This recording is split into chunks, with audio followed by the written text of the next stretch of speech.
So three, two, one. Yeah, we can kick it off right quick with Lauren. You saw Roofman, which I have to say honestly, I've seen a couple of trailers. I've seen a little bit of hype around Channing Tatum and his performance in this one, and I'm very excited about it. So I want to know what you think. Really enjoyed it. I went last night to watch it in theaters at AMC Kips Bay, Andrew's old My stomping spot. ground, your spot. Yep. It's probably the best theater in the city, in my opinion. It's great. So I went there to watch. Every seat was taken. And I think this is the second week it's out now, based on a true story. It's about this guy named Jeffrey Manchester who robbed anywhere from like 30 to 45 McDonald's Hmm. in late 90s, early 2000s. And this guy did this by going onto the roofs and then cutting open like a circle and then making his move. And then the morning after, he would then have once the employees entered, he would take them all and he'd have a gun, a mask, and pretty much push them in. Well, not physically push them, but he'll tell them, like, all right, I'm going to rob this McDonald's. I need you all to get into the freezer. And he was known as being like the polite robber. So much Was it in so. the UK or something? What? Was it in the UK or in the States? No, this all took place in, I think, North Carolina. It's in the Carolinas. Got it. And this guy, you see in the opening scene of the movie, he's robbing a McDonald's and he's like, all right, into the freezer. And it's two girls and the manager who's a guy, and the manager doesn't have a coat. He's like, bro, you didn't bring a coat? It's cold out. And he's like, no, I didn't. So he gives him his coat to then shove them all into the freezer, which is hilarious. He then leaves after robbing this McDonald's, and you come to find that he's a veteran and has a wife, a daughter who's figure like 4, 5, 6, and then two twin baby boys. And I think after 2 years of robbing McDonald's, he finally got caught, got sentenced to prison for like 40, 45 years. And after 4 years of prison, he ends up escaping. His job in the prison is being a metal worker. So you see this guy work very closely with these people that are coming in and out with trucks, and he ends up building something where he's able to attach himself to the bottom of a truck. And then one day he perfectly plans everything where he knows where the truck's going to stop and the part where he actually has to sit under in order to lift himself up prior to the truck actually leaving the prison. So he's able to escape. And at that point, he runs and goes to Charlotte, where he stays for, I'd say, 6 to 9 months living in a Toys R Us. And this guy makes camp there. During the day, he's just like behind this wall and he's got like a Spider-Man pillow and like bedding, like kids bedding, and he's watching. He puts all like baby monitors throughout the store and he's watching and hearing everything throughout the store. And then the store manager is played by Peter Dinklage, who's really funny. And then Kirsten Dunst is one of the workers. And at night, he pretty much runs around the store. You see him on a bicycle. It's sort of like Toy Story in some regard, except for it's a human at night, like among the toys. And he eats M&Ms and baby food. That's all he eats. And it's gross because he ends up getting cavities and he has to go to the dentist and everything like that. And then he bathes in the employee bathroom every night. So it's like a very weird situation, but he knows like they're less likely to find him if he stays put, as Hmm. in the police. At this point, like he's been gone for months and months and months. And he's like, I'm not going to leave. This makes sense. He ends up fancying one of the employees who's played by Kirsten Dunst, and her character um, is named Lee, who is someone that he actually, in real life, Jeffrey Manchester falls for. And just by listening to the conversations and watching her from the baby monitors, he, I guess, I don't know if this part's true, but at least from the movie, he becomes in love with this woman. And he learns that she's a recently divorced woman who was a mother of two, and she's a church-going woman. And she asks her boss, Peter Dinklage's character, if she could have some toys for the holiday toy drive or for the toy drive that she's in charge of. And he says, no, go elsewhere. She's like, there's plenty of toys that are broken and are not sellable. Can we at least bring those? He says no. So, of course, Channing Tatum is able to gather a bunch of toys, puts them in a garbage bag, and then shows up to that church in Toys R Us adult sweatshirt, like not dressed like an actual adult, but wearing kiddish clothes in his size, I guess. And he ends up becoming part of the church community and then introducing himself to, I guess, the pastor and everyone in the church, and then getting closer to Lee. And yeah, so it turns into a bit of a love story. He's still living in that Toys R Us. And after months and months and months, he obviously messes up. And as you can imagine, gets himself thrown back into jail. And during this time, he pretends to be a different guy by the name of John Zorn and makes up this whole lie that he works for the government. It's very secretive, so he can't tell them where he works or where he lives. But during the day, he is in that Toys R Us, and at night, he's at that Toys R Us. So, yeah, it was interesting. I really liked the movie. I thought it was great. I thought it was a very different role for Channing Tatum. I mean, for many years, we've seen him play like a fuckboy. I mean, you think of him in like Step Up and other Magic roles. I'm sorry, Magic Mike. Magic Mike, Hmm. exactly. So all these other roles where now it's like, all right, you're Or getting like let's action stuff. He did what, 21 Jump Street, and right, he was in the exactly. G.I. Hi Joe Joe. movies. Yeah. By Yeah. the way, what is the definition of an F boy? I actually remember working with it at when I was at Yelp. I actually asked someone what an F boy was, and she seemed pretty like, what's the word? It was personal.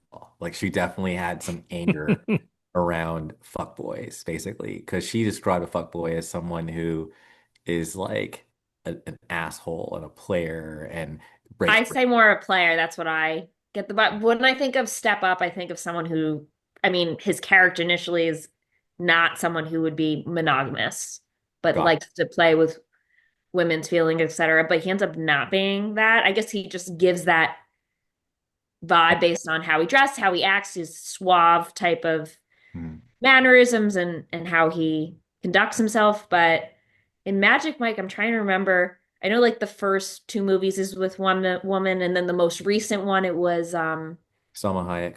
Selma Hmm. Hayek. Yeah. Yeah, which was interesting too. So yeah.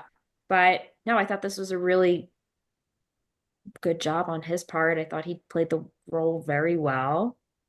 The other question is, if this is a true story, was the real guy a good-looking dude, or did they just cast a good-looking dude to play him? So that's what I was curious about after, and I actually don't think he's that bad looking. Oh, okay. Here, I'm going to show you guys the photo. I mean, I think Channing Tatum's definitely better looking, but I don't think this guy's unattractive. Hmm. And clearly, this guy was able to shave and make the most of his, I guess, time outside of the eating of candy and baby food and the cavities. But oh, this one scene is wild. So they had evidence of his teeth so that when he wanted to get away at the end, his friend of his knew that he escaped, and he was the only one who knew he escaped out of prison that knew of his whereabouts. He said, get rid of any evidence. And at that point, he's like, I went to the dentist. Okay, fine. Well, you need to go back to that dentist and get rid of the evidence. So he burns down the dentist's office where he got his cavity filled a few months prior. Yeah, he's no Channing Tatum. He's no Channing Tatum, but he's not unattractive, Andrew. Well, don't ask me. I if I saw the dude, I would, and I was a casting agent, I would be like, yeah, no. He's like, He'd looks like, get the methy roles. yeah. That's accurate. I was gonna say he's like Joey Fatone's like loser cousin. Yeah, like scrawny ass cousin. Yeah. Yeah, it's an interesting story because like it actually happened. What's wild is you would think like a Toys R Us would have security cameras running at 24 hours a day, right? He The froze 90s? them. He was This able to it's the freeze late them. 90s, early 2000s. Like he was Yeah. caught in 2000 Yeah. at the Toys R Us. So or 2004 actually. Yeah, so it was 2000, So like mid 2004 to early 2000. I think January 2005 is when he got thrown back into prison after being in Toys R Us. But what he was able to do, he was incredibly just clever and just knew how the interworkings were in a lot of these retailers. He was able to find the footage, freeze, and then pretty much cut everything that he was in previously so they couldn't detect him. And of course, at that point, once the police actually came months later, they're like, you haven't been recording for like 9 months. Store manager didn't know he was a dimwit. Yeah, I was just gonna say, like, is North Carolina. And when I go to like rural places, not rural, but like, like places now, like in 2025, I can only imagine how backwards it was. Like 2005 there is like 1995, like in New York. Like you know what I'm saying? Like I feel like everything's going to be about 10 years behind. Sorry guys, I'm just being real. So, yeah, not too hard to it's hard. I'm not saying I couldn't do that, but I'm just saying, yeah, sophistication is not like you don't go to like the Carolinas for sophistication. So I'm being a dick, but I'm saying, sorry. Like it's I can see how this guy he chose well. He went to the right Yeah. place to do what he did. yeah. No one was looking in a Toys R Us for this guy. That was the other thing too. He was incredibly bright. And they even said, they're like, this guy is very bright and he knows how to get through things and doesn't think like the average person in terms of just not just deleting the footage, but even just knowing to stay in like that part of the store where no one went. Circuit City, did Circuit City ever come up? Not in the movie, but apparently he ended up moving himself over to Circuit City at a certain point in real life. And I was reading online, they built a brand new Toys R Us for this movie. I knew it. He's from California. Like I'm saying, like he's from a place Yeah, that's going to be a little more. advanced technologically speaking. Yeah, so he Yeah. knew to go to Podunk BFE to like is BF have you guys heard of the term BFE or is that Yeah, California? buttfuck Egypt. Well, actually, you know because you're from Livermore, exactly. So Yeah. yeah, you know to go to BFE to like pull this off. Yeah. Yeah, yeah, it's interesting too because like I worked in Kmart in 95, right? Like or 94. Anyways, but like we had security cameras. I saw the footage. Like I actually, Yeah. talked to the security guy and saw the stuff that he was watching and stuff. So like it's amazing to me that this guy he must have known. He must have known somehow that those cameras were either not recording or not working. Um, No, he went in at night and he just Erased. deleted everything, correct, deleted everything I knew up until Cletus like wouldn't before know. he came into the store. But the manager was that much of an idiot. How could you Yes. not know it hasn't been recording for months? Yeah, well, I mean, Moron. honestly, they probably don't go back. If they don't have an actual security officer, they probably just log the tapes and never look at them, which is Correct. fine. But those should be behind a locked door too. Like there's a lot of mismanagement here. Right. Because like I know where I work, like every door that wasn't made for everyone, like every room that wasn't for everyone, had a lock on it, and even some of those rooms that were for everybody, they locked at night. Um, so yeah, it's interesting, and like for him to not run into a cleaning crew at night, or anything like that, like the Oh, oh, that was dude, the other thing. Yeah, no cleaning crew. He was just in the bathroom, bathing himself. He did crazy. get in trouble at one point. Like, I guess he was working a little bit later, Peter Dinklage's character, and he had just gotten out of the bathroom, Channing Tatum, and he's like, "Oh shit!" As he's cleaning his clothes, there he uses some sort of like I don't even know, like it looks like Connects, if you remember Connects, Hmm. almost like as lines to dry his clothes. And he realizes, oh my God, this guy can't see that there's just random clothes like online. So he runs behind the clothes, hoping that Peter Dinklage's character doesn't see. And instead, he sees his naked ass at one point, and he's like, oh shit, what's gonna happen? And then Peter Dinklage's character calls the cops, and of course they all come in and they can't find um, Jeffrey Manchester, who he plays, because he is now jumping back into that secret hiding spot that he's been in for the past couple of months. But then they have actual physical security guards that are not much more help as you would imagine in, I guess, the Carolinas. They're not asking for the footage. They're just like, yeah, we're just going to stay here and protect the store. So at that point, I think when in real life, Jeffrey Manchester is like, yeah, fuck this. I'm going to leave and go to Circuit City. That's what I'd imagine. So if there is physical security. And they also said because at that point it was getting to holiday season, they thought this guy was just trying to rob the store. And he was like, he was taking video games and then pawning them during the day and getting money for them so that he can take Kirsten Dunst's character, Lee, and her girls out for dinner and doing fun things. He even bought them a car.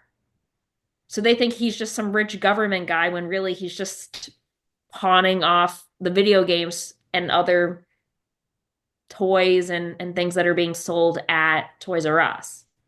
But very interesting story. And I think just his demeanor and how they called him like the polite robber. He was just not your typical robber. He did not want to hurt anybody. He just was there to get the money. That's it. That's all he wanted was the money. Do you know So how check much this time out. he got for this crime? Well, I know he gets In out in 40 years, Yeah, he got 40 years. 2036. yes. 40 years.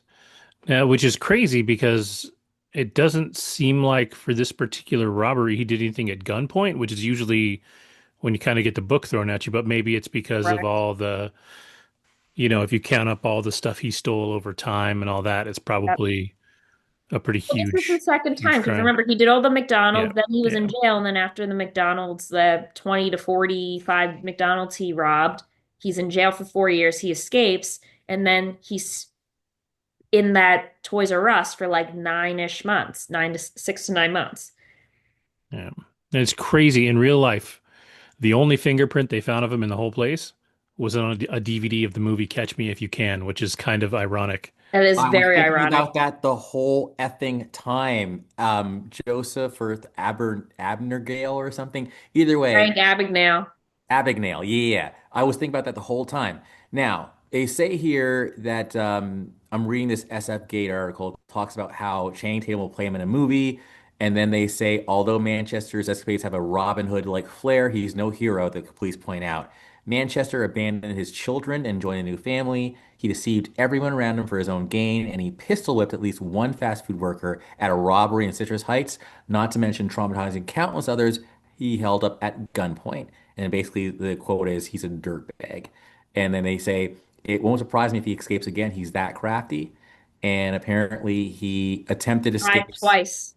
2009 2009 and and 2017. 2017. Yep. You go. Yeah. But basically, shortly after his arrest, Manchester spoke to his mother from prison. His demeanor was cool and calm. And when she asked him about his recapture, he just said, Mom, I kind of lost focus. So I don't understand, like, what do you think makes people do things like this? Whether it's Catch Me If You Can, homie, or whether it's skinny, scrawny, methy Uh, Joe Tone. I mean, it's desperation, right? Like life is hard, and if you have a certain skill set that you can use, so this reading this article, he was in the military. He knew how to rappel. He Yep. learned all this stuff because he was in the airborne division. So Right. starting his crimes on the roofs was easy for him, Yep. and it's easier than work because you don't have to share the money. You go in, you rob the money, you get out, and you get you know a couple of grand to 10 grand to 15 grand, and then you're off and running, and that lasts you for a while. And then when you break into a Toys R Us and live there for a year, you're not paying rent, you're not paying electricity, you're not paying any bills. Excuse me. So, like, you're doing okay, you But it's know? like, but it says here he got married at 20, started a family. But then the family was moved into a military housing because he was in the military. The police were called to the home about domestic disturbance, and then his wife filed for divorce and custody for their children. So to me, it's like he'd had a pretty normal life, but just went rogue, you know? Like if it's one thing if it's like I've got to like feed my family, but this he strikes me as a guy who just got off on like doing wrong. It's like a dopamine hit for like tricking everybody. It's like robbery instead of serial killing, right? Like you start doing these small ones and you're like, I'm actually good at this. What is it going to take to get me caught? Like seriously, like you'll see when a serial killer becomes good at what they do, they start taunting the police. Like they're like, I'm so good you can't catch me, right? And so what he's doing is literally he's like, I'm you can't catch me, right? Catch me if you can. Like I'm going to do this because I can. And then you come up with new and exciting ways to make it a little crazier and whatever, and then you end up getting caught. And they gotta get a movie made about you, and you're like, I made it. Yeah, I wonder if he gets proceeds. He must get proceeds from this for them to use his real name. Which is wild, right? Like he's still getting paid somehow for robbing these places. But if it's the public domain, right? Like, I mean, it's in the news, right? So Yeah, but you still can't. you're right. It even Yeah, says like like this film cannot does not have the likenesses or whatever. It's yeah, purely yeah, coincidental. based on actual events. But if they didn't change the name, if they use his real name in the movie, then he's getting paid. Unless there was a deal. So Stephen King, for example, he got run over by a drunk driver just walking down his street in the late 90s, early 2000s. I think it's the late 90s. He almost died. Like yeah, his career was almost over. Life was almost over. And this guy was just shit faced and almost killed him. And so one of the things that Stephen King got in the deal was Stephen King legally owns his name. Yeah. So he's actually used him in a book with his real name as a character. He can he like legally owns his name. He can do whatever he wants with this guy because that was part of the lawsuit. That was part of, The deal, you the know, settlement. because he didn't need money. Mm-mm.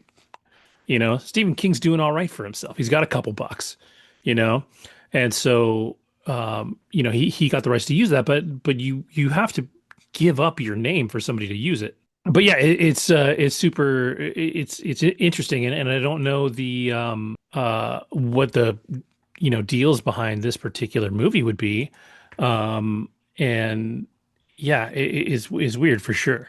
Sorry, I don't know what happened. Well, I mean, it was kind of like around that time, so we figured you were just like, you know what? I'm just gonna like, I don't like those guys. yeah, Yeah, we're fuck them. taking too long. She's like, Yeah. they don't like him, and I liked him. I'm out. Yeah. No, it was actually I really enjoyed the movie though. I thought it was solid and again, one of Channing's best performances I've seen him Yeah, in. that's what I've heard across the board Yeah. is that this is his best performance by a long ways. And that's impressive because I've actually seen him be pretty good in some stuff. I Yeah. think he plays the same character a lot of the time, but he has some talent, and I Range. think this is his breakout probably for as far as true acting goes. Yeah, 85 and 86% from both That's the solid. critics and the audience, which is pretty consistent and solid all around. So, yeah. I have to assume that this guy is getting something out of this. Like I don't know why I doubt that he sold his name away. I think it's somewhere I thought I saw that he wrote a book or there's a book about him. So I mean, Sure. and he's not stupid apparently. So, he Yeah. probably found ways to capitalize. So Yeah. this And being in one the of them. credits, they have interviews with those who encountered him after he got arrested from his time at the Toys R Us, like in 2005. And the pastor's like, really respectful guy. All right, I'm cutting out. Something's You're going on. back. You're back. Yeah, you're back now, but I think it's a sign. So, yeah. all right. Night. All right. Right. Bye. So now that it's just the gentleman, um, we can be the fools that we are known to be. But Degenerates. I think, speaking of being degenerates, I think you should start with Tron Ares because this is, in my opinion, having not seen it, is like the most divisive movie out there right now. Because the critics railed against it. the audience scores were actually pretty good. The Yeah, then box office hasn't been good, mm-mm. but people that saw it enjoyed it. So like I kind of wonder if number one, I don't think critics are made for Tron. I don't think that this movie is something that they would ever give a high score to. I'd be curious to see what the Tron Legend critic scores were um back when that one came out, but I feel like this is a fan service movie. So was the second one because the original Tron is a classic that's not necessarily a phenomenal movie. It was sort of Keep groundbreaking for the this. time. What's Yeah, that? and keep talking. I'm just going to tell you. So Tron Legacy, the Rotten Tomatoes was 51%, so it was From low. from the And then critics. the audience was 64. So it's It's actually actually lower lower. than the current. And I remember liking Tron Legacy actually in Hmm. the theater. Now I'm going to look at Tron itself, the original. Because I mean, I'll be honest with you. Like when I yeah, exactly. So when I watched it at home because this was one of those like movies that was like, this is a gap in your knowledge. You need to watch this. So I watched it in around like, I don't know, 2010 or something. I remember thinking it was slow. And I was absolutely like I'd watched that and Metropolis, and they're both kind of like Metropolis is that silent film from like back in the day. Hmm. And I'm just like, it's like I just gotta like power through this, you know? And it was cool, you know, but I was like, I don't know if I'll watch that again. Anyway, the Rotten Tomatoes is 60%, and the audience for the original Tron is 69%. So Tron Ares, from an audience Is perspective, the best movie in the trilogy. yes. And so like and again, like I said, I feel like Tron is something that sits in the zeitgeist as this brilliant, edgy, artsy, sci-fi, pre-CGI brilliance, right? Yes. Like and sure, it was good special effects. Like the special effects were good. The story wasn't brilliant, it was good. The acting was good, like everything was fine, but I think it sits there where it is because it was innovative from a filmmaking standpoint. And so it probably never should have had a sequel, and it probably never should have had two sequels. And it sounds like it's not going to get a third sequel. Right. But Although if patterns are to be believed, like maybe in another 15 years it will. Here's what I'll say. So my verdict for Tron Ares is it wasn't terrible, you know, and that to me is like I know our boy Andy, I think was almost like, what? Like you're being mean, you know, but I'm like, it wasn't terrible. Now, what I'll say a couple things. First of all, I want to go to the cast, and there is a character in the film. Her name is one second. I want to say it's like Eve Kim, and she ends up being kind of oh yeah, Eve Kim. I had it right. Cool. She's played by an actress named Greta Lee, and and Eve Kim is obviously Korean based on the name. And I was watching the movie, and I just have to keep it real, guys. So I was watching the movie, and I'm like, I know I've seen you before. I know I've seen you before.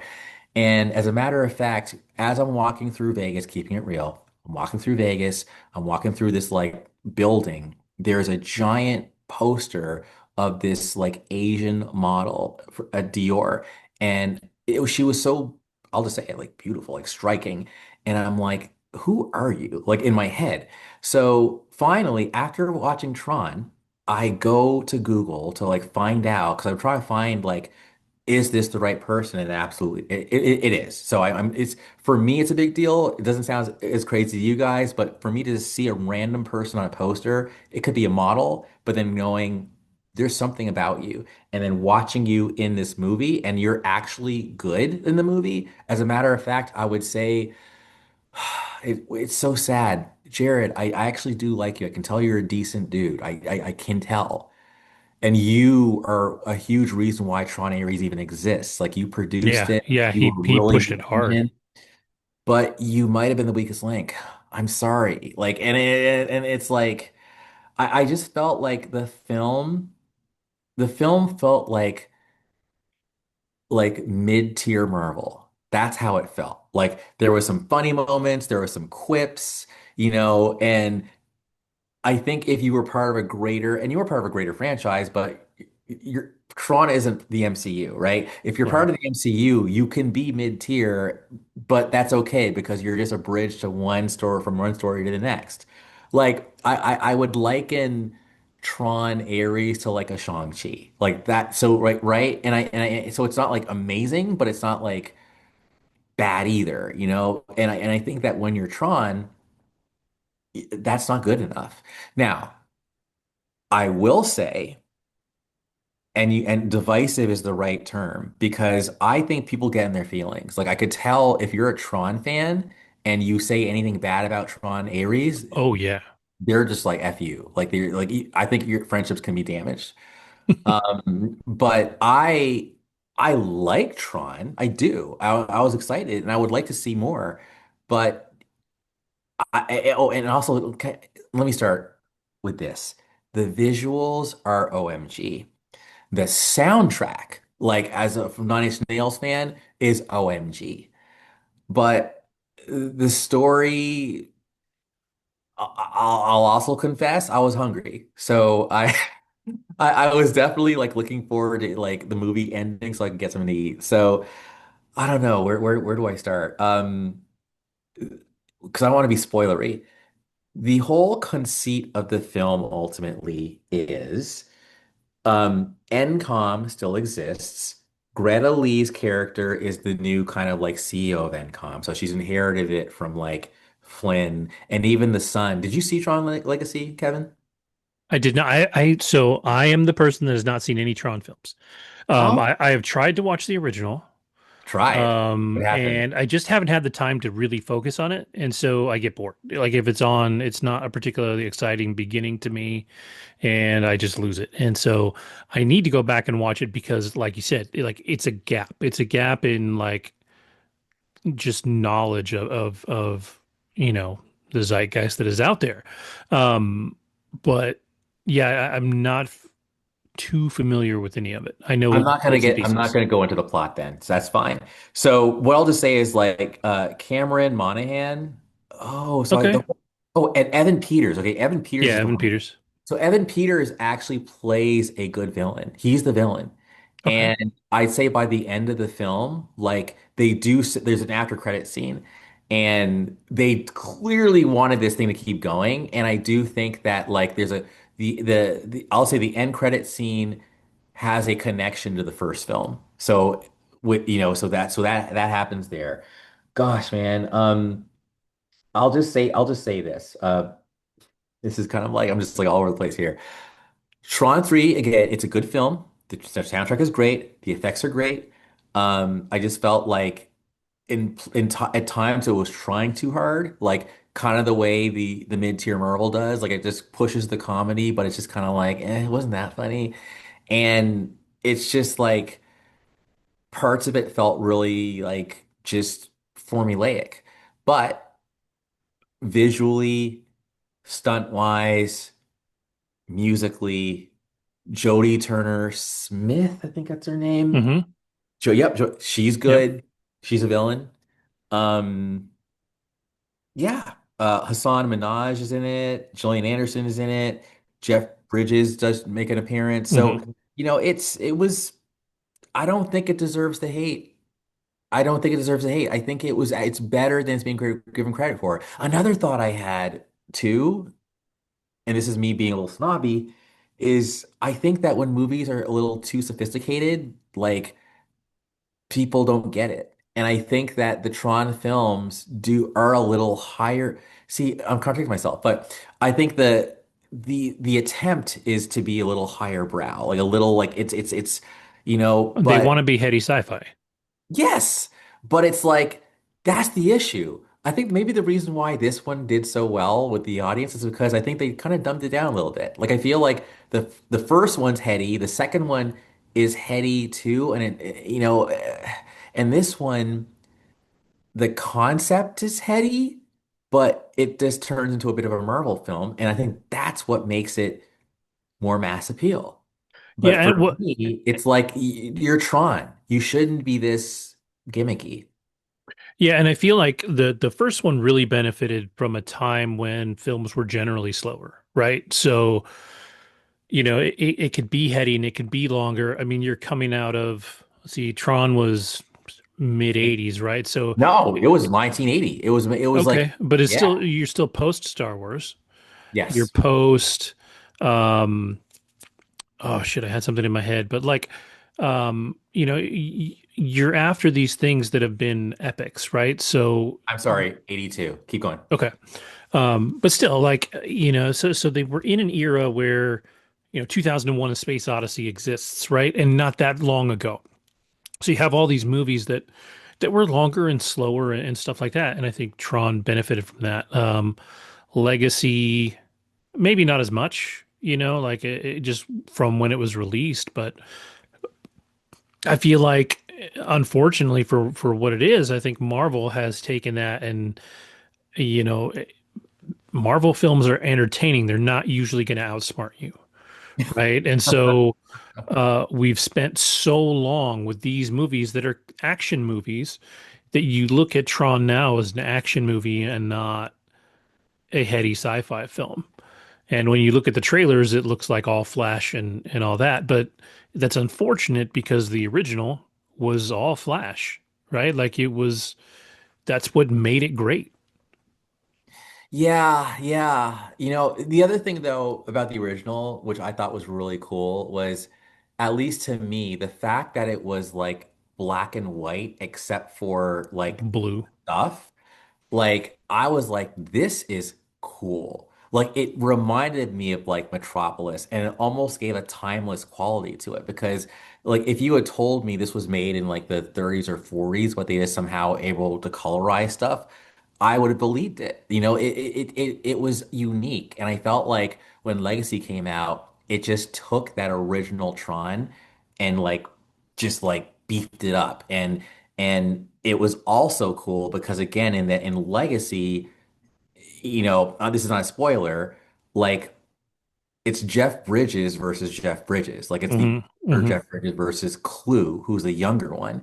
And Clue is just this like he's mad and he's like, I want to leave this world and go into the real world and fuck shit up.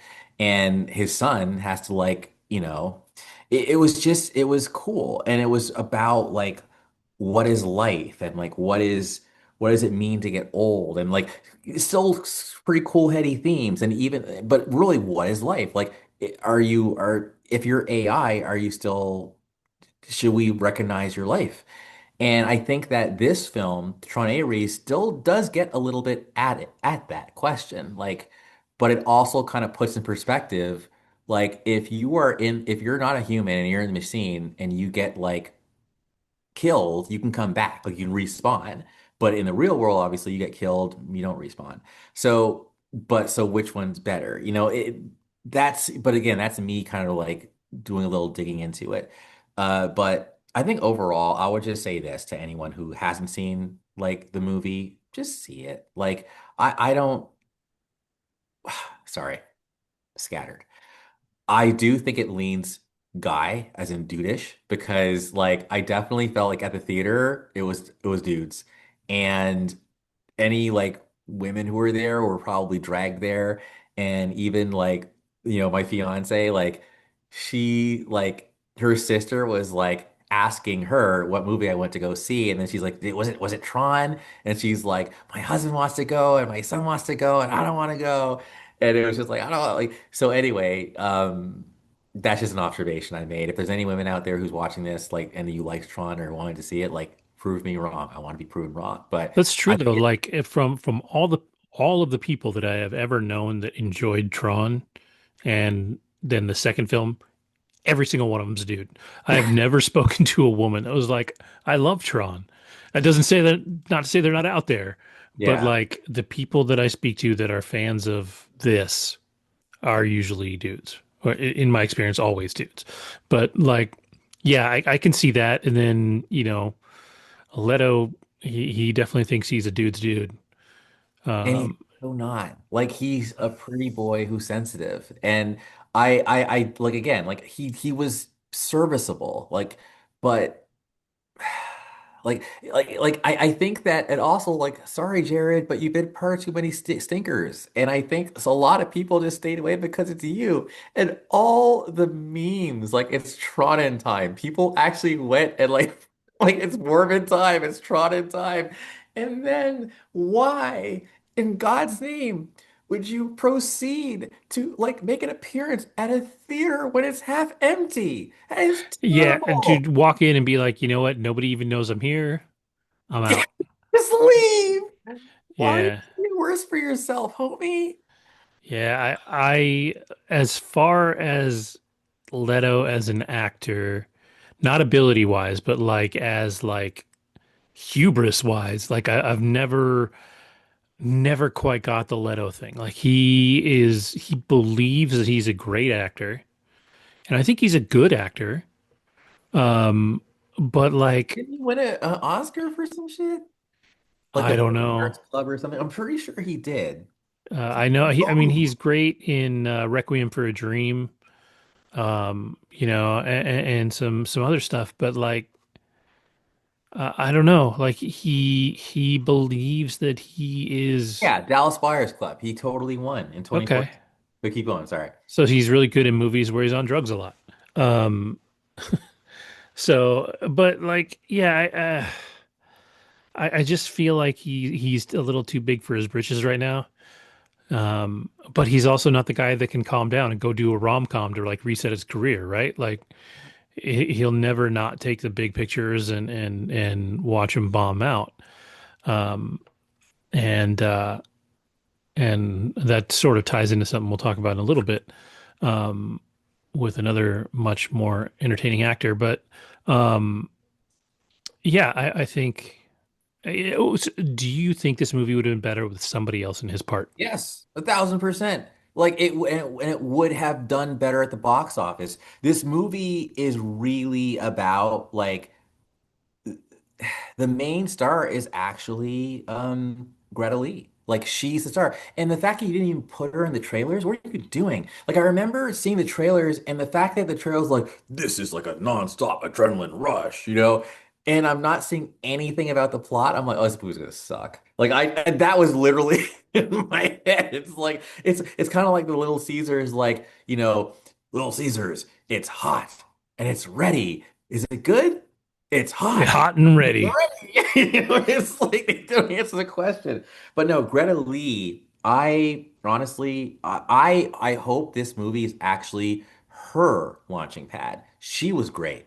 She was awesome in it. She's been around for a long time. Looking Oh, her I'm up. so sorry. I She's didn't a know. well, no, but she hasn't done like a lot like that you would recognize. Like she's done um a lot of voice acting. I knew I recognized her and I couldn't place her, but she was just a 5 episode character on New Girl. But I mean, she really hasn't like she's done a lot, but nothing that I would say is recognizable. So like when you see her, like you said, you see her and you're like, I seen her somewhere, but you've got to like dig to find where that somewhere is, right?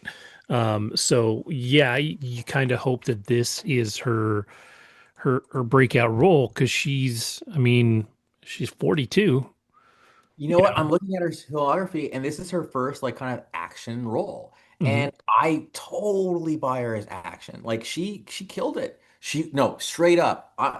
She was the best part of the movie. I'm actually curious. So I've heard of A House of Dynamite, which is coming out, I think, this week. It's October 24th. It's a film. It's a Catherine Bigelow film who did Hurt They're Locker. in the Hurt Locker. Yep. Yeah.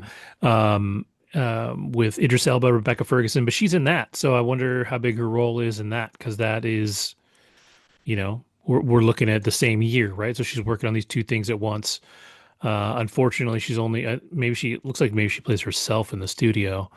Um, but yeah, a lot of voice actors. Like she's done some voice work in the Spider-Man Across the Universe or Across the Spider-Verse films. Um, but yeah, nothing big. Like yeah, you'd have to dig to find, like I said, find something that you recognize her from. And even then, it's hard to say. She was in Girls, she was in Nurse Jackie. She's a Um, you morning know, show. Yeah, I don't know how regular she is on that. 23 episodes. Okay. Okay. Well, that's a big one, Yeah. actually. And that show is has done pretty well. So, yeah, she may be just getting a late start to her career. But fortunately for her, she does not look 42. Not at all, dude. Yeah, so, she's got a youthful face, and yeah, it'd be good to see where her career goes if she did a good job, and hopefully people can look at her for the work she did in this and not for the box office Yeah, that's my prediction. success. I think and we're pretty good at calling things on this show. I think so. That's we're gonna make that call. We're gonna see her again. Yeah, awesome. Cool. Well, all right. Well, from things that were for not great, I will carry that torch for a minute, and I will talk about The Conjuring: The Last Rites, which I watched this week. I made the horrible, horrible mistake of renting it for $20. I would wait until it streams if you're going to watch it. Um, it it's just it's not particularly good anymore. Like the Conjuring franchise, like if you watch them in order, you can see the decline of the quality of the Conjuring films from one to the next. The first one, and I've always said the first one was for me was incredible until the chair started floating, right? And that's when you lose me. As soon as it becomes unrealistic, I'm out.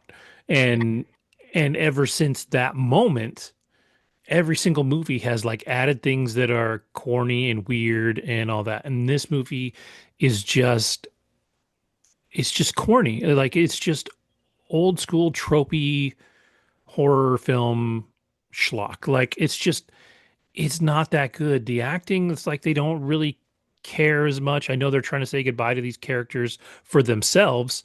They're going to do a Conjuring TV series, which I think is going to it's going to be them younger in their lives because they started younger. Um, but they, number one, when you look at the story, they took a lot of liberties with the story in this one. Um, reading up on this, um, it's sort of tough because we've seen these movies where these characters are beloved, right? Like people really enjoy the Conjuring films. Um, but like dude was a groomer. Like he groomed a girl that from like 15 years old and then had like a multi-decade relationship with her, and his wife helped him cover it up. Like there's some weird shit about these two in real life. Um, and a lot of people are convinced that they were scam artists, that like nothing they ever did was real, which to be fair, how are you going to prove it one way or the other? Like you have to, if you're going to believe that what they did is real, you also have to believe that the things that they were going through is real, right? And that's tough in itself, right? So it makes for great horror stories, um, but it just doesn't. This just did not feel authentic in any way. Like this felt like the last cash grab on the way out. Like I said, everything that could be that you could put in there that should have been scary was just corny. Like it just felt like a cash grab. I mean, none of the like there's a haunted mirror that breaks, gets thrown in the trash, and magically comes back because it can. They go into the basement like twice and say the same line about a don't touch anything down here, blah blah blah. Like they just do these things over and over and over again that they've already done. For some reason, Annabelle has to show up at some point for no reason, completely unrelated. This mirror that they're worried about that technically exists, and it's literally called a conjuring mirror, right? But it's not really part of this story. And the way that it works in the story is that uh, they had an interaction with the mirror themselves, and then decades later, this other family comes across the mirror, and that's why it's haunting them and blah blah blah. Totally not true. Like that's not what drew these things together at all. So like it was, there were some people that said it's interesting that um this film seems like it was made to um make the Warrens look better, right? Like it tries to make them look like loving parents. There's a this is the part that I thought was interesting, and it may just be a coincidence, but there's this little rhyme that the daughter says to keep herself like sane when she thinks bad things are happening. And the name she repeats in the rhyme is actually the same name of the girl that pedo dude was with for like years. So it's like, it's weird. So yeah, it just overall, it just wasn't good. It wasn't a good ending to the series. Like I would have liked to see something that felt kind of epic if you're That's going to the be going impression I out. got from the trailers. Yeah, it's not at all. Not at all. Like it's like 60% just their life and barely about the thing, and then it cuts over at random times seemingly to the haunting, and then back to their story, and like jarringly in the middle of scenes. Like it just doesn't work. It's really weird. And Hmm. so yeah, I can't. I mean, I can't recommend it. Go watch the first one. The Annabelle's good. Like for me, like the first of everything that they did in their series, the first Nun, like those movies are all good. And Yeah. then did they just get cornier and meh, you Yeah, know? it's funny because I can tell that you anticipated it because, like you said, you rented it for the $20 or whatever. You're like, oh, Yeah. and because I mean, so I haven't seen The Devil Made Me Do It yet. So it's like for me, I was gonna watch that before I watch this. But yeah, you just saved me some money, dude. Like Yeah, I when they all stream, by all means, watch them and like see the progression. Like that first one to me was so at right. least decent, right? Like even though like it lost me when chair flying happens, it was still a good movie. Hmm. And after that, you just see this progression into we would like to make more money. Like it's just okay. So yeah, uh, if you like the Conjuring movies, wait till it streams, finish them out. But definitely do that. But do not spend money on this movie at this point. It's not worth it. And I love Vera Farmiga. I have loved her for a long time. I think she's amazing. I actually like Patrick Wilson. I think he's great. But this movie just wasn't good. So Well, yeah. I was wondering, like, can we stay on the horror movie track for a second? Yes, sir. Sure. All right, cool. So I'm going to talk about Black Phone 2. And the first Black Phone I talked about here on this dear podcast back in the summer of 2022. So I was excited about this one. And I'll start with this headline. I saw Black Phone 2 right after I saw Tron Ares. Tron Ares had maybe four people in my theater. No, I lied. More like eight or nine with the people with who drag their families with them, the men. Anyway, Black Phone was way more packed. And when the movie ended, guess what the people did? They applauded, and I say that not as a guest, but because you said it in our group chat.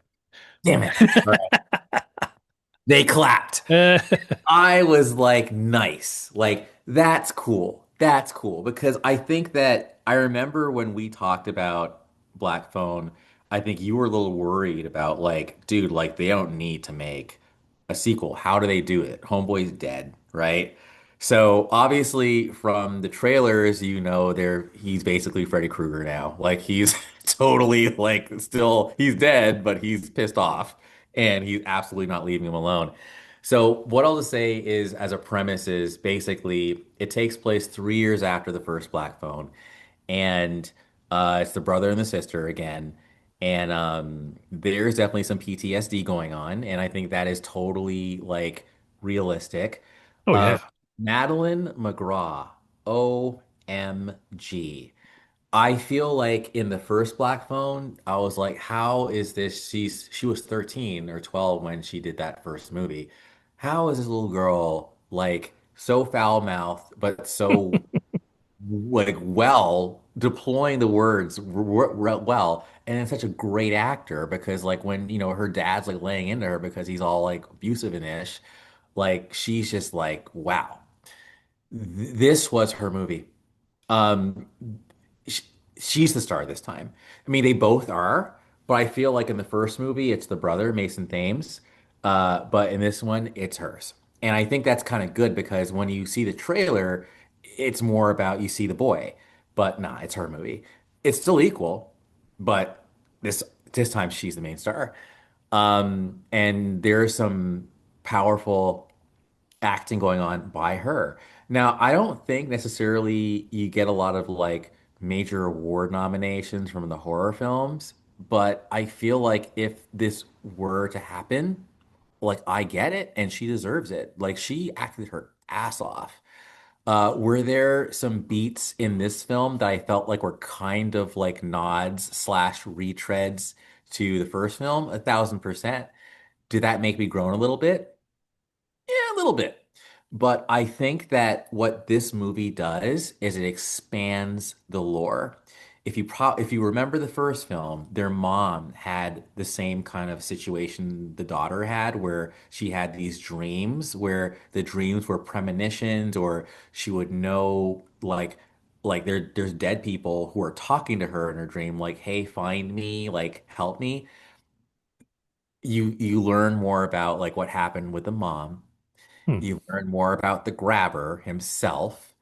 And oh my God, the soundtrack is so Stranger Things as far as like there's a certain synth like that is used, and I think it's Scott Derrickson's brother who did the sound, like the score. Okay.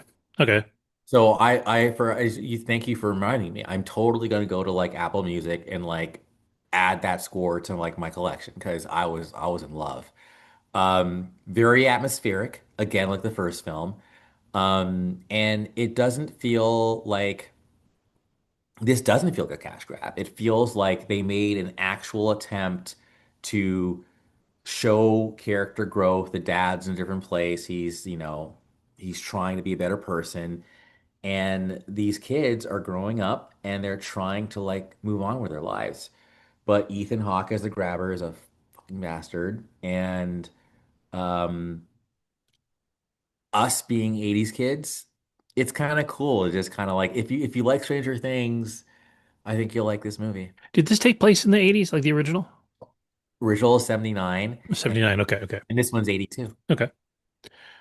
Yeah, I dig the vibe. So the biggest issue that I have, or that I was worried about, right, is that the first one does such a good job of the supernatural bit is minimal, right? Like the what makes it scary to me is the fact that this could happen, right? That first one could happen. This dude could be taking kids and locking them in his basement and just be a psycho. Like that is real. Like that is a fear. As a parent, I worry about that for my kids. Like, like all of that stuff is real. The whole black phone thing you could chalk up to kids down in the basement going a little crazy, right? Like, or dude has it set up somehow to just fuck with people. Like, that's all fine. But I think, this next one, now that it's pure supernatural horror at this point, right? It has to be because he Does? he dies in the first one, right? Yeah, he kills Okay. them. Yeah. So, it becomes a different film, and you have to be okay with that. And that's not a bad thing, right? Like, as long as you know going in, like for me, if I know that it's like, because that was my fears that this was going to get messed up, right? Is that they were just going to blow it. But it sounds like that didn't happen. And I know, like, I read some initial reviews, and some people were like, this is an allegory for Christianity and Catholicism and stuff. And I was like, really confused. I was like, okay, now I have no idea what this movie is. But you didn't get that vibe at all? I mean, they bring it up, but like, nah. Like to me, see, but it's funny though because like I did worry about you. So like when you see this, I want to know you because there's definitely some stuff that happens. And like on one hand, you're like, if I know what it is going in, I can handle it, right? As far as Right, like what it right. is. But, yeah, like Well, it's like, I mean, I'll put it this way. There is definitely some like levitation and like spinning around, like that kind of stuff. And like I feel like for you, if you hated that in The Conjuring, I kind but of I wish hated it in The Conjuring because you're telling me The Conjuring is a true the true story. story. A- Boom. and it felt grounded until that point. Got it. This one you're telling me is a supernatural horror film. So like Yes. I've seen Nightmare on Elm Street, Okay. like I'm cool with that. All right. it would be like taking the leap from the first Friday the 13th to the second Friday the 13th or the third Friday the 13th. Because technically, I think he survives the first Friday the 13th. Um, but, over time becomes more crazy, right? Like in Friday the 13th, in Halloween, those characters, well, in the first Halloween, it's not even actually Jason Voorhees, right? It's his mom that's Other way killing people. around. In the first Nightmare, I mean, in first Friday the 13th, not Halloween. Halloween's Michael Myers. Yeah, yeah, yeah. Sorry, but yeah, in the first Friday the 13th, it's his mom though, right? Yes. Yeah, and then but Michael Myers was a dude that escaped from a mental hospital, Right. right? And so they decided to make those supernatural, which it to me is kind of like lame because that's what made them so crazy is that They everything they was. did was Yeah. possible. And once they, you get into the third and fourth one, you're like, okay, these guys are just super evil guys. And now you're into Nightmare on Elm Street territory, which Nightmare on Elm Street just knew what it was right away. They're like, yeah, we're supernatural crazy shit. Um, and so I think I'm okay with that for this one, knowing that's what it is, Yeah. right? And it's not based on a true story. So if you're going to make that leap, and I know you're making that leap, totally cool. Cool. Then good. And there's a lot of good like cinematic techniques. Like I like what's happening. I love it when you're able to tell a story just by how you're shooting it. And I loved that. There's yeah, no. Now I kept asking myself like which one's better, the first one or the second one? The Rotten Tomatoes and critics I think are still higher for the first one. But I felt like the fact that people clapped in my theater like means That's a that big deal. he landed the plane. Yeah. It's interesting. I saw a article or a headline, and I didn't read it, but now I kind of want to, or find it. But it said that Scott Derrickson was originally going to direct the second Doctor Strange movie Correct. before it went to Sam Raimi, before everything fell apart and it went to Sam Raimi. I saw something that said he used some of his ideas that he had for Doctor Strange 2 in this film. And I'm not sure what they would be. Oh, And so I kind of want to do the research on that and see what that is because it's interesting to see something that feels very different. Although Multiverse of Madness would have been more of a horror film, and if I'm not mistaken, Scott Derrickson is generally a horror film director. hmm. Um, yeah, Sinister 2, Devil's Not Sinister, which the first Sinister I liked. Um, Now Didn't he that also directed. have Ethan Hawke? What's that? Did Sinister have Ethan Hawke as well?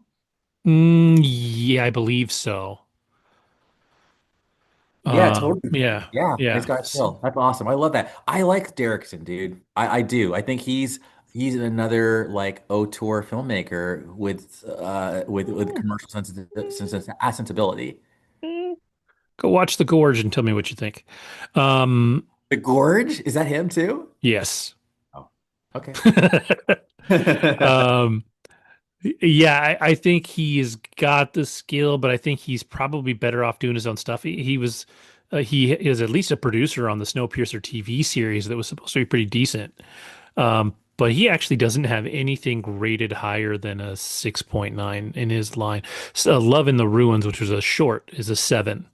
But otherwise, everything is below 7 as far as Well, then what I'll IMDb say ratings. is I think he's, I have faith. I think he is finding his footing. And I do think that this film it had a personality and character, and the fact that you use your brother in it and Madeline McGraw, and like you actually pulled off, I think, a sequel that wasn't a carbon copy of the predecessor. It added to it.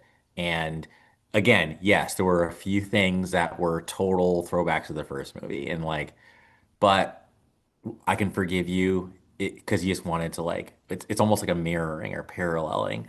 But yeah, no, yeah, it's fair. But I still like I you pulled off you put it this way.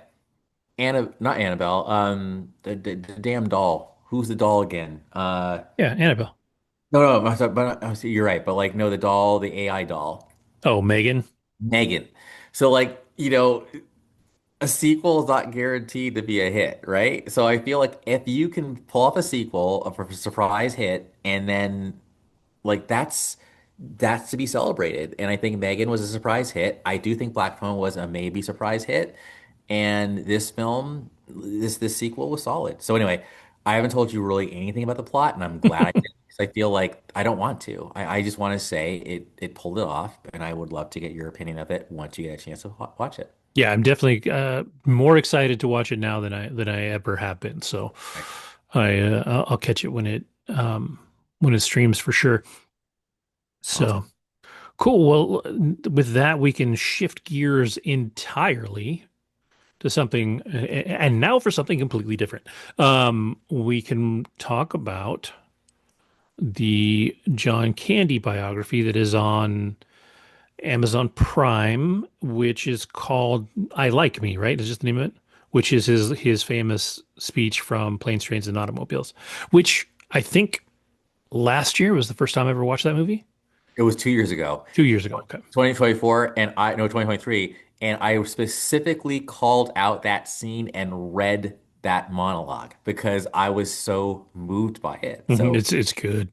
the PNCers go back in time and find that episode because yeah, it was the first time that you'd watched. We were I think talking about Thanksgiving movies, like Yeah. it's There not what you. really aren't very many. You have the Thanksgiving films, which are horror movies, slasher movies, which Yeah, fun. At least the first one. I don't think the second one, Thanksgiving 2, hasn't come out yet, has it? I don't think so. But anyways, the first one's a lot of fun, but is a horror flick, right? So Thanksgiving isn't really a time that you get a bunch of movies. And so Planes, Trains, and Automobiles is one of the few like very Thanksgiving movies, and it's a classic. And so it was interesting to me, and we'll dig into the documentary more, but that's the first time that really John Candy and Steve Martin interacted.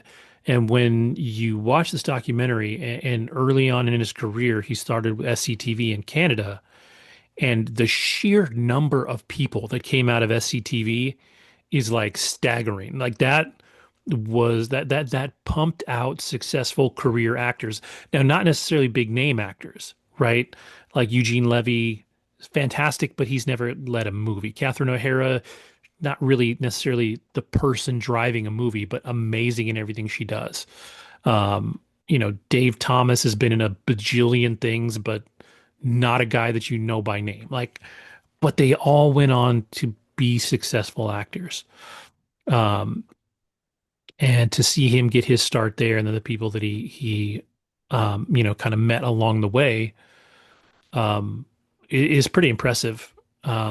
But yeah, so I mean, just first takes. I mean, what would you think of the documentary overall? Loved it.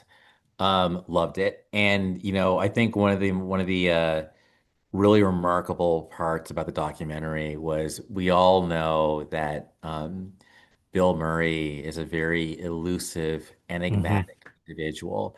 And I guess for some reason he felt like super comfortable with them. And he actually strikes me as a guy who is like wiser than you even realize. So Hmm. wise that he actually he said a quote in there, and I had to pause it and make a Facebook post about it. But he talked about how uh, in SCTV, him and John were like kind of like the least talented of the group at the time. So no one would ever want to work with them too. They would always do bits with each other. So he talks about how like he literally says, this is what Bill Murray says. He says, I don't think people today realize how bad you have to be in order to be perfectionist. You have to be bad and know you're bad because there's nothing like being really bad to make you want to be better. And like when I heard that, like for me it resonated just because like just being real, like even like at work, for example, I'll just say this. I'll have meetings and obviously I'm in sales and I think a huge part of like being an effective seller is to hear the pain points, to hear what people are saying. And the fact of the matter is, like, I don't hear everything during the meeting. So I try as much as I can to record it, listen to the meeting, listen to the dialogue, and there's stuff I missed. Or maybe I thought a meeting didn't go so well, or I'm listening to how I did and I critique myself. Either way, it's like when you find that weakness and you want to be good, you just drill in. And I think that's why like a movie like Stripes came off so well because Bill Murray is hard on himself. I think John Candy was hard on himself, but they ended up becoming really good because they came from humble beginnings. So anyway, I loved that and I loved just how much love, I keep saying love, um, you feel permeating throughout the documentary for John. And I just felt like it wasn't like maybe a little bit rose-colored, but I think towards the end, like you definitely get the sense of no, like this was a guy who just had some unresolved pain and Hmm. and ultimately did him in. Um, a great time capsule, a great portrait of someone who is, oh, one more thing. I think it was, gosh, was it John Can was it I forget who said it, but it was really wise. It said, if you're a pleaser, Tom Hanks. I think it was Tom Hanks, but I could be wrong. But if you're a pleaser in Hollywood, bad. Because like they'll just keep taking and taking and Hmm. taking. And it just sounds like John was a pleaser and Yeah, for sure. a bit of a Yeah, procrastinator. yeah, because they were talking about, and this is kind of what I referred to earlier, is he started doing so many favors for so many people that it was a hit to his career, because it looked like he was getting involved in all these flops, like he was making bad decisions, but he was making them for other people. Like he was showing up in people's films because having John Candy in your film elevated your film, right? As a comedy. If you could get John Candy, you were winning, right? And so he did this for people, and so a lot of those films were not good. Yeah. And that was really, I think you're right. It might have been Tom Hanks, but said like he just couldn't not give himself to people, like, and that's who he was. And it's one of the things that fascinated me about this documentary is especially when his son is talking.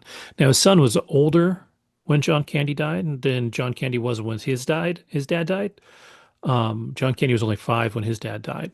Crazy. Um, but you can see how, you know, you say, oh, well, they went through the same thing, they should be affected in similar ways. And I think they were affected differently. And I think John Candy was naturally funny. He had that in him. Like he had this special talent, and that, at least early in his life, was like a defense mechanism, right? And then he was able to use it, and that was his therapy, but not great therapy. And you can see how, later on in life he had problems with it, and developed anxiety and all that. His son, talked about how for him it was just depression, but because of his dad, he was able to go out and seek therapy for depression without, being self-conscious about it. But his son has never been as funny as John Kelly. Like he went through something similar, but didn't have that built-in magic that John Candy had, right? So yes, he went through something terrible, but he was special, right? And so it's really easy to just say, oh, he was forged by this, this fire of his youth that put him through this thing. But there was also something there that maybe he was just going to be that guy anyways, but he had this, tragedy to overcome. And it was interesting to see too, because they said his dad died when at 35, and how at 33, John Candy was counting down his days. Like he knew he was going to die at 35, which he did not. He died at 43, but still not particularly old. I mean, we're older than he was when he died. Crazy. Um, and yeah, it's just, it's tough. I think he lived with a lot of pressure, and they talk about that. Like he carried the weight of all of that for his entire life. Yeah. Um, but it was really fun to see how much he affected the people around him in the best of ways. And it's so like an amazing people like Dan Aykroyd. They didn't have Chevy Chase on there because Chevy Chase is a giant D-bag, but he interacted with Chevy Chase. One of my favorite films of John Candy's was oh shit, how am I forgetting the name? The family goes into the woods. They go camping. Oh, Buck. No, no, no, no. Uncle Buck it takes Oh, place my in bad. You're right. Shit. um. Oh Um, my God, I was thinking well, about it good. earlier too, and I I haven't seen it though, so well, he's it's him and Dan Aykroyd. And Dan Aykroyd plays his brother, and the gist of it is they go on this retreat into a cabin in the woods. did they make a movie called Canadian Bacon? Does that He exist? is in Canadian Bacon, Okay. yes. This is gonna piss me off. Nope, not that. Shit. Take a I look. am such Okay. an idiot. But it's my favorite one, and I can't remember the name of it, so I'm a total dick. Um, but like, I mean, he was always funny, and you talk about how well he did with kids, and you get Macaulay Culkin in there at the end. And That was one of the things too that I thought was really great was how they sort of balanced this um, timeline wise. So when you start talking early in his career, they really kind of moved it forward. So you saw the people that he worked with early in his career, and then later. So you don't bring Macaulay Culkin in really until the end. Um, and Spaceballs was later in his career than I thought it was. Um, I didn't realize that Splash was his first. Which Um, was so, I forgot he was in that because it was such a long time ago for me. But I loved those scenes. I loved the desk improv. I loved the racquetball scenes. Like the fact that he was out drinking with Jack Nicholson the entire night before that's like the next crazy. day. Like that's just synchronicity right there. Like just and just but that natural, even like when he like picks up the phone to like that's always all improv on camera. Like that is so cool. And I love how they talked about how he wasn't selfish. Like he wasn't trying to make you look bad. He was actually like giving like even the craft of acting and the craft of improv came up a lot like in the documentary in terms of like again even like Bill Murray talking about how he was milking the scene in this play he was in like that was funny. I have to give it up for Conan O'Brien. I think that his Yeah. story was like really touching. Like literally he was part of this club at Harvard and like he's like, yeah, I'll come, and then like he picks him up and then like he said like John Candy was literally just so giving to Hmm. that club. And then the advice he gave him when he was like, I'm thinking about trying acting. And John's like, there is no trying. Either you're in or you're not. Like, and that advice was what gave us Conan O'Brien. Like, Yeah. it was just, yeah, yeah. Yeah. The Great Outdoors is the movie I was thinking of. I've heard of that But one. yeah, like I mean, he did so much good stuff. And one of the other things that I thought was really cool was to see, because they made a good point. They're like, he worked with John Hughes. And he Yes. worked with John Hughes a lot and argue and they even say they're like, when you think of John Hughes movies, you think of Molly Walter Ringwald. Ringwald. That was She was in cool. 3 John Hughes movies. Mhm. So was Macaulay Culkin, right? But John Candy was in like 8. And so like people don't necessarily associate, but they talk about how like they were the brothers they never had.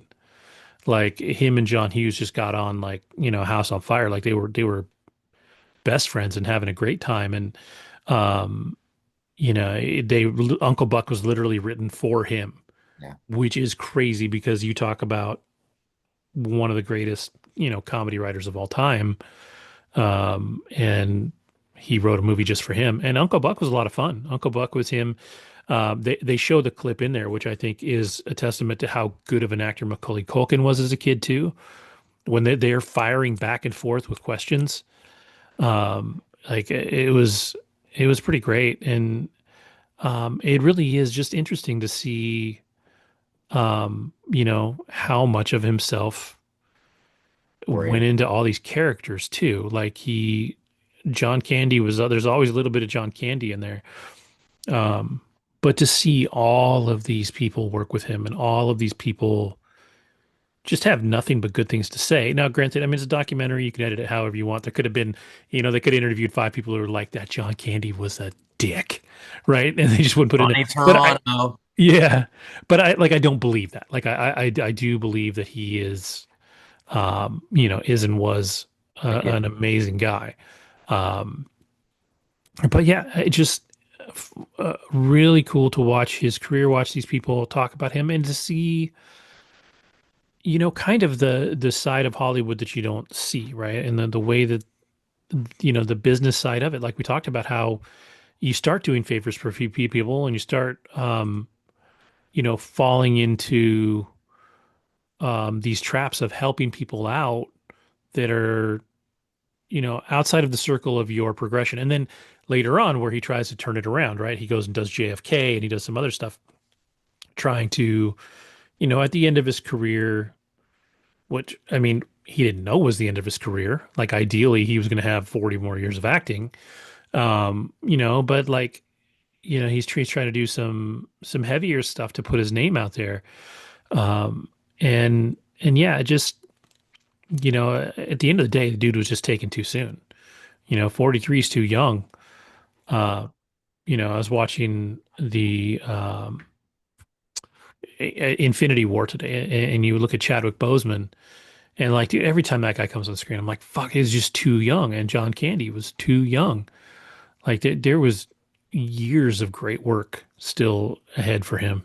And it's funny because like it just sucks. And a couple of things. So one, there were people who were trying, you see in the documentary, they were trying to get him to address the weight thing, and he just was not having it, Oh man, they're And like, oh, just watching him in his interviews and seeing his face, like the hurt on his face when people would ask those questions. I was like, I'm obviously 30 or more years removed from those interviews, 40 years removed. I was mad, dude. Like I was mad for him watching those interviews.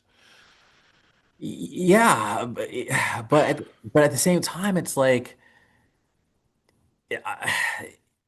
I just feel like it sucks that like his whatever, like everything happened the way it needed to happen. But his wife even said, like, I'm buying like 2X, then 3X, then 5X. And it's like, and he'd go through his doctors like cigarettes. Like, if the doctor said, like they all said, he didn't want to hear it. Like, if he had to stop smoking, stop drinking, he would fire you. And it's just like, it's like, it just sucks to be to watch that happen, because to your point, I think he had a lot more to give. Yeah. The other piece that I empathize with is it's crazy after all that success, you still had doubts about yourself. Like you Yeah. still were like, I don't know if they like me. Like that's nuts. But at the same time, we're human. And then selfishly, I'll just bring up that what I did not expect this. So, as you probably know, like I spent the first like really 4 years of my life, besides the 5 months in Ghana, in Toronto. I was raised Catholic. The church we went to, St. Basil's. And my brother was baptized at St. Basil's. So when it opens up and it's like St. Basil's, I'm like, that's childhood memory. That's crazy to me that like his memorial service happened at the church that my family went to when we lived in Toronto. Just a quick like kind of crazy synchronicity thing going on. I loved when they said that they shut down the freeway for the Hmm. funeral session, although I was a little confused because the 405 is in California. St. Basil's is in Toronto. Like how? So, anyways, I'll have to figure that out at some point. Um, but yeah, I would just say everybody who has seen it, or the fact I posted on Facebook, everyone's like, yeah, it was a great documentary. And Hmm. I'm glad that Colin Hanks did a great job, I think, directing it. And I had heard that Ryan Reynolds was Yeah. working on something like He that. So, produced it. Yeah. yes, so I see his name in there as And well. I think he tried to be pretty quiet about it.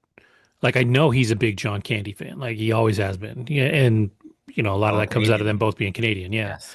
Um, but I don't think he really wasn't trying to he didn't want to make Ryan Reynolds presents John Candy, right? Like didn't want to be that guy. And if you look at the beginning of the documentary, doesn't say his name at all. When you get to the end in the credits and you're like executive producers Ryan Reynolds, it goes on. I mean, that could be any Ryan Reynolds. It could even not be him if you didn't know, right? Like you wouldn't be looking for it. So I think he did really try to make it, but distance himself. They really wanted it to be Yeah. about the man. And one of the things that I thought was interesting too is you were just talking about and how he dealt with his medical stuff. How when his brother had a heart attack, he was like, that idiot isn't taking care of himself, but listed all this stuff.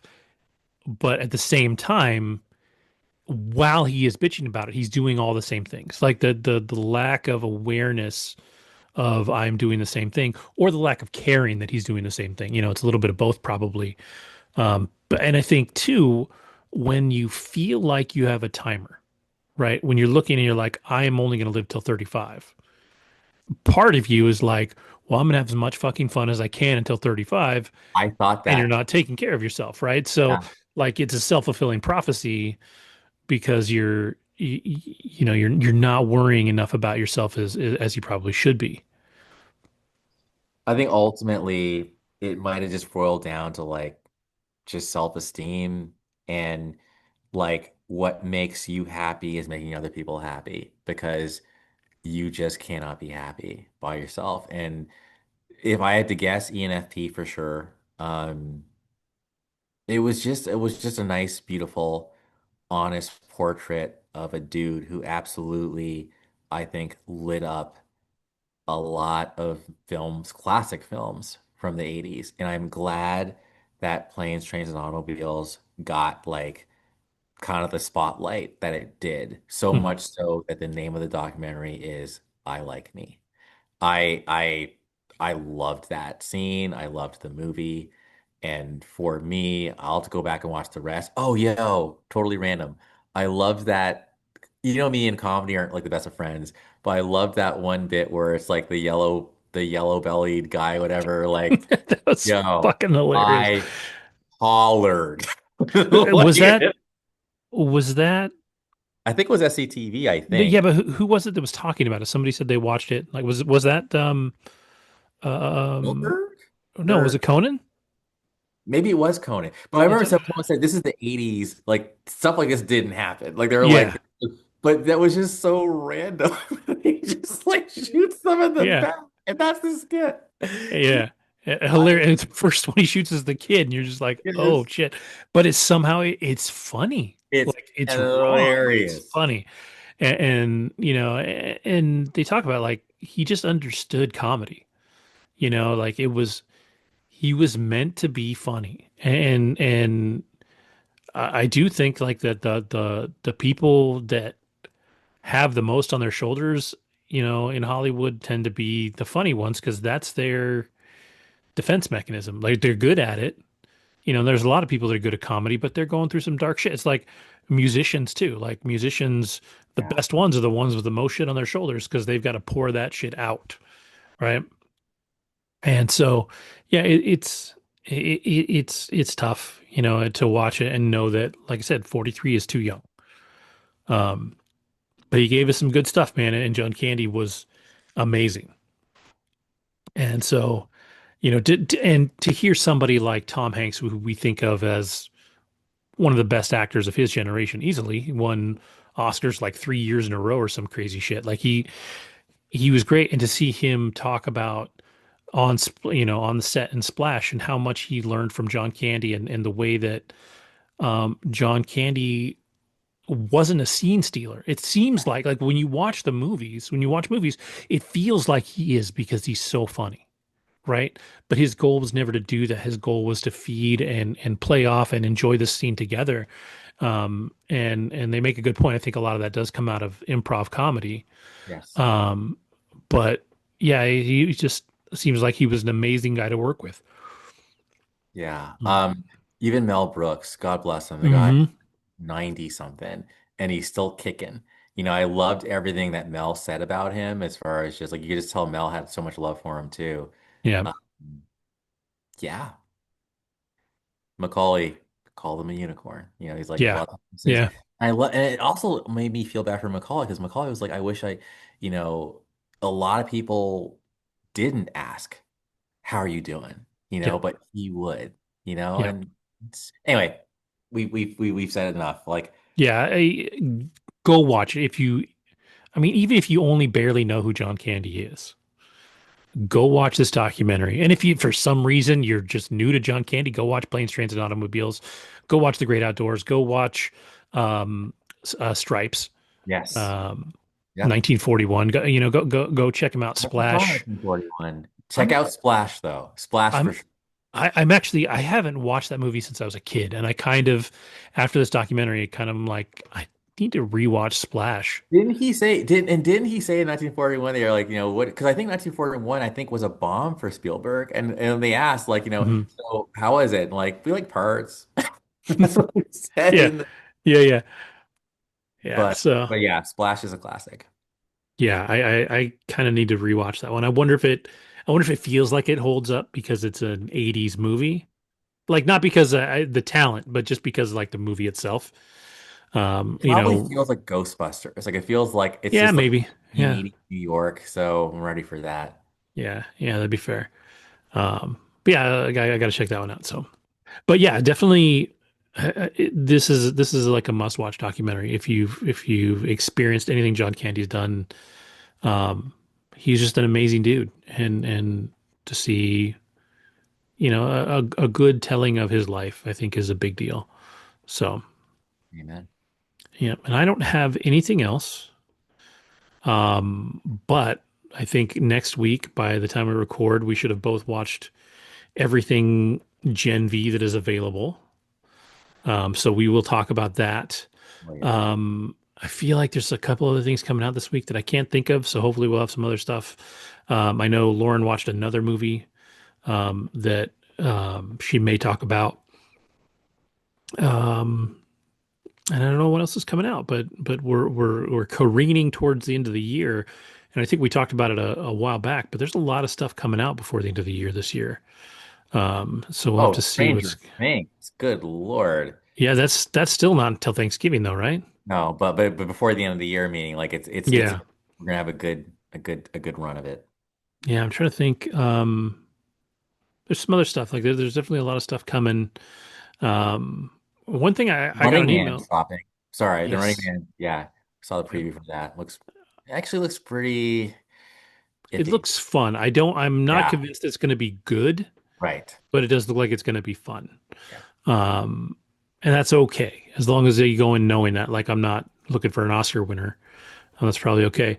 I got an email from Amazon. Apparently, if you're an Amazon Prime member, they are starting to sell early release tickets to films. And one of them, the one that they're hyping right now, is the new Wicked, the second half of Oh, Wicked. that looks So good. yeah, did you watch the first one? Yes, and the Yeah, preview had me looking forward to it. And I yeah, forget the story, so I'm the perfect candidate to go. yeah. They're going to do a good job on that one, so I'm excited for that. Um, yeah, I'm sure there's other stuff coming. So we'll do that. I know there's a couple of things I talked about that the something Dynamite House of Dynamite looks really good. I think that releases the following week. It's not this week, but next week. But I want to watch that and talk about that. And I got to find a good horror flick to watch this week too. Um, with that coming up, but yeah. So then, with that, I will say thank you to everyone for watching. Thank you for listening. Have a great week, and we'll see you next time.